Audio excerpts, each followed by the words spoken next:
आप लोगों की सुरक्षा में रखी हम लोगों ने मान ली है। और अब ना पता चल रहा है कि भाई ये हम लोग के लिए कितना सोचता है।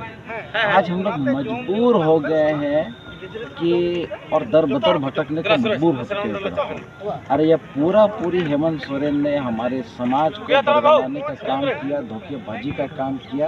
इसने केवल हम लोगों से वोट लिया और वोट लेकर के हम लोग को रोज बेवकूफ़ बना रहा है।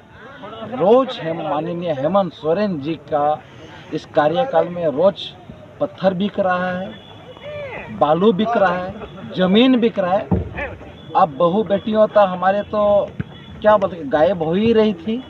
अब मतलब संथा पकड़ने का ऐसा स्थिति है कि जब जिसका मन करता है जो चीज़ करना है कर दो भाई। ज़मीन लेना है ज़मीन हड़प लो, इज्जत लूटना है इज्जत लूट लो, बंधु बनाना है बंधु बना लो।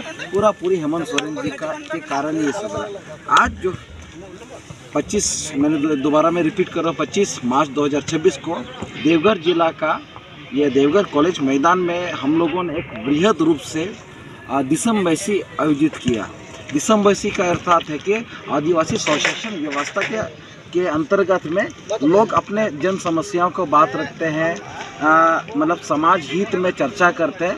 ठीक उसी चीज़ के लिए यहाँ पर विभिन्न गाँवों से विशेषकर देवघर जिला के जितने भी गाँव के मंजीर हड़ाम यानी कि गांव के जो अगुवाई करता और उनके साथ से मंजी हड़ाम के साथ नायकी परानिक जोग मंजी, ठीक है, ये लोग पहुंचे थे। साथ में गांव के प्रत्येक ग्रामीण लोग पहुंचे थे।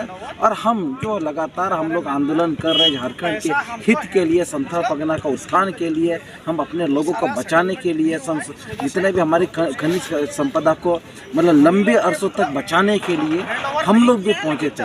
निष्कर्ष में यही निकले कि हम दोबारा हेमंत सोरेन को बार यही आग्रह कर रहे हैं कि अब भी वक्त है हम लोग के बारे में सोच लीजिए, नहीं तो वो दिन आएगा हेमंत सोरेन जी हम तो मर मिट करके ख़त्म हो चुकेंगे और आपका नाम लेने वाला भी आदमी लोग नहीं रहे। कम से कम गाली दे रहे हैं आपको, नाम क्या गाली देने वाला आदमी भी नहीं मिलेगा आपको। आप अकेले क्या करिएगा बोलिए।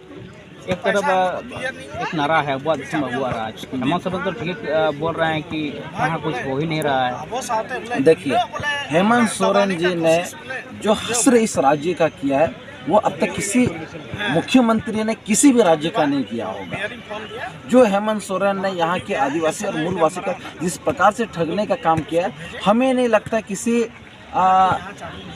इस प्रकार से किसी और राज्य या किसी और देश में या तो राजाओं का काल में भी कभी किसी ने इस प्रकार से तो जीते जी लोगों को जान से तो नहीं मारा है। एक सवाल है जी, अब बार जो हेमंत सोरेन को बोल रहे हैं कि वही कर रहा है, वो तो रांची में बैठा हुआ है जहाँ ज़मीन का देखभाल करने एसडीओ है, डीसी है। तो कहीं ये भी हो सकता है ना कि उसको अभी तक शायद पता नहीं है हेमंत सोरेन को क्या चल रहा है क्या नहीं। एक बात बोलेंगे तो उन्हें क्या पता है, कुछ तो जानकारी होना चाहिए।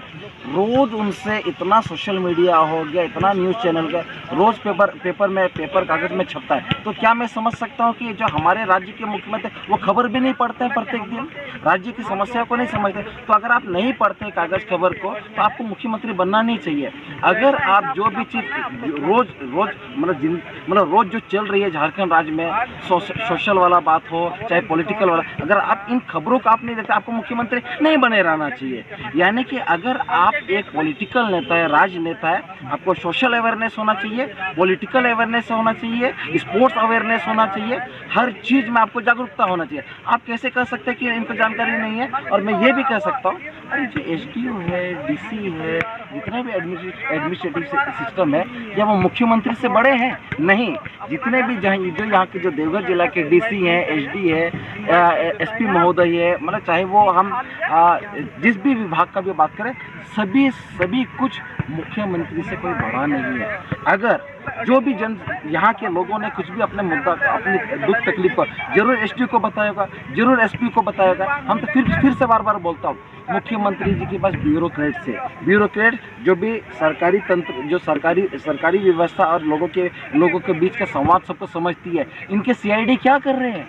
इनके जो गुप्तचर क्या कर रहे हैं, इन लोगों को तो जानकारी लेना चाहिए, यहाँ से गांव वालों को समस्या का सुनना चाहिए। तो अगर मैं ये अपना ही एडमिनिस्ट्रेटिव सिस्टम को नहीं संभाल सकते हैं तो आपको मुख्यमंत्री पद से इस्तीफा दे देना चाहिए खुल करके। और आप बोलिए कि हम राज्य हित में काम नहीं कर सकते, हम खुशी खुशी स्वीकार कर लेंगे, मगर हम नहीं चाहेंगे कि किसी राज्य में कोई नालायक मुख्यमंत्री बने हुए रहे और हमें हमारा हितैषी बनने का ढोंग करे। ऐसा तो कभी हुआ नहीं आज तक। हम इसलिए बार बार हेमंत सोरेन जी का नाम लेते हैं, इसलिए बार बार उन्हें बोलते हैं, क्योंकि हमें उनसे अपेक्षा है। अगर हमारे वो अपेक्षा के प्रतिफल हम के रूप में नहीं रहेंगे तो हम किनसे शिकायत करेंगे? और उनसे शिकायत करना हम लोग का लाजमी है। क्यों शिकायत नहीं? बोलिए तो अगर हम हेमंत सोरेन जी से नाराजगी नहीं जाहिर करें, क्या हम योगी आदित्यनाथ से बोलेंगे? क्या बंगाल की मुख्यमंत्री ममता बनर्जी से बात करेंगे? क्या असम के मुख्यमंत्री के हेमंत बिस्वा से बात करेंगे? किनसे बोलेंगे? हम हमारे झारखंड राज्य में हेमंत सोरेन जी आप ही को बोलेंगे हम लोग। तो इस बैठक में क्या ठोस कदम क्या आप लोग लेंगे? देखिए, इस बैठक में यही निष्कर्ष निकला है कि हम लोगों ने डीसी के माध्यम से ज्ञापन दिया कि जल्द से जल्द हम लोग ग्रामीण लोगों का जो समस्या है उस समस्या का समाधान होना चाहिए और किसी भी हाल में ये लोग जमीन से बेदखल नहीं होना चाहिए। आपको जो करना है हेमंत सोरेन जी, इसका अतिरिक्त वैकल्पिक रास्ता निकालिए, पर गाँव के लोगों को आप यहाँ से मत उजाड़ने का काम करिए।